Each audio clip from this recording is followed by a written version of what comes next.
Let's talk about war. Specifically, let's talk about what war actually costs. A single Athenian trireme, one warship, required a crew of 170 men.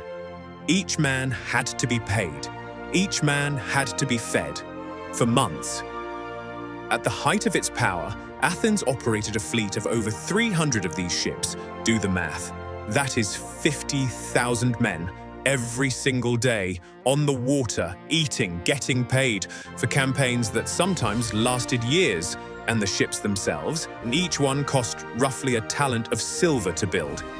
A talent was about 26 kilograms of silver, enough to pay a skilled worker for 6 years.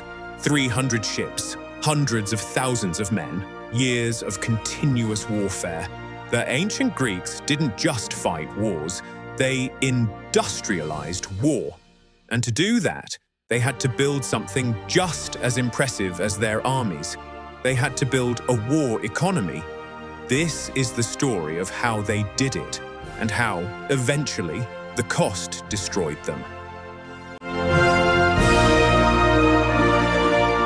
Every great war machine needs fuel. For ancient Athens, that fuel was silver. About 65 kilometers south of Athens, in a region called Laurion, lay one of the most consequential deposits of silver in the ancient world.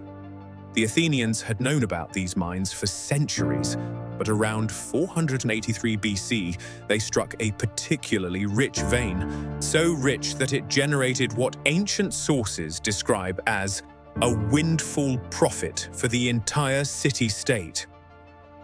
The politician Themistocles stood before the Athenian assembly and made an argument that changed history.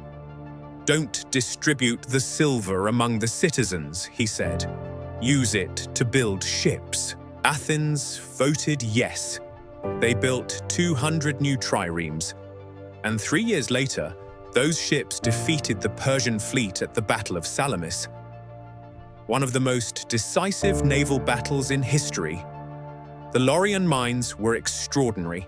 At their peak, they employed somewhere between 10,000 and 30,000 workers, nearly all of them enslaved people working in brutal underground conditions.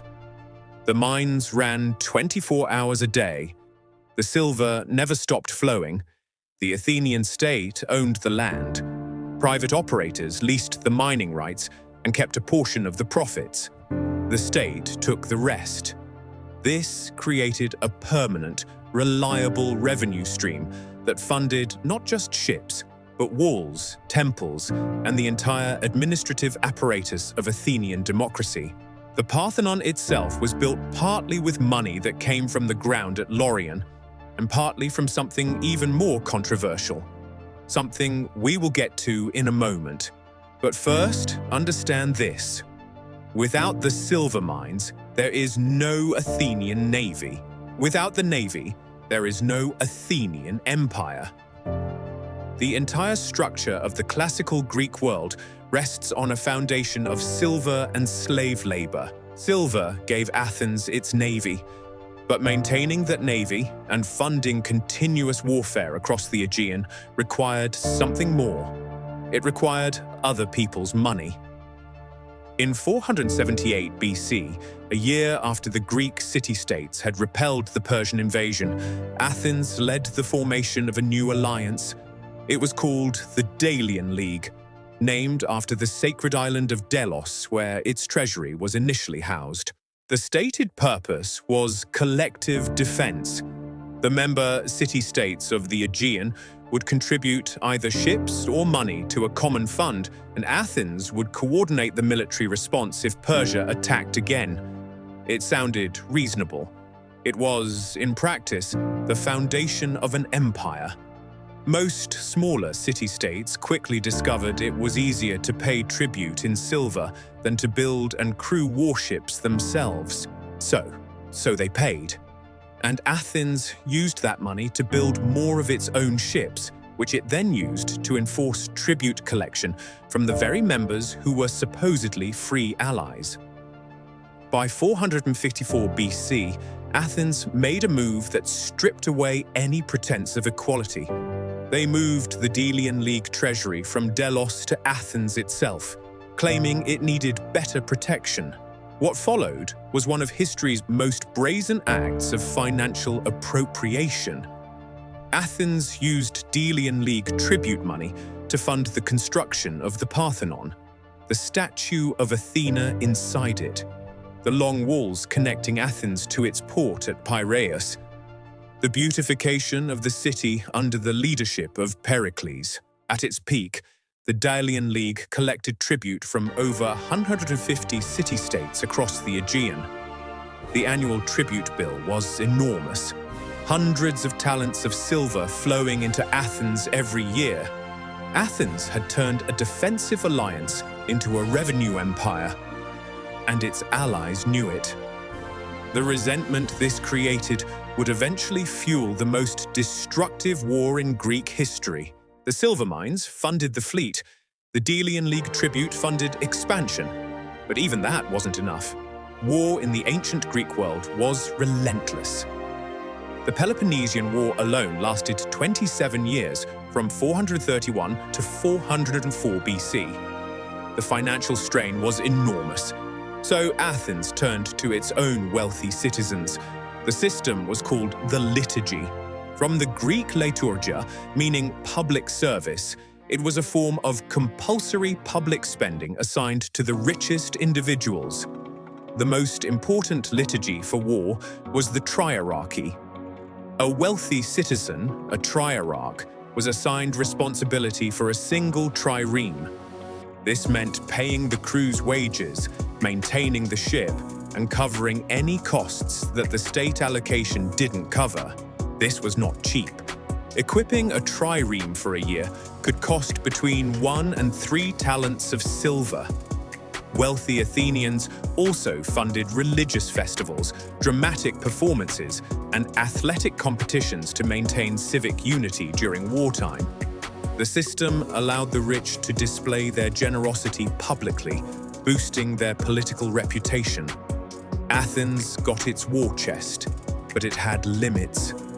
When wars dragged on and the silver mines were disrupted, the financial model began to crack.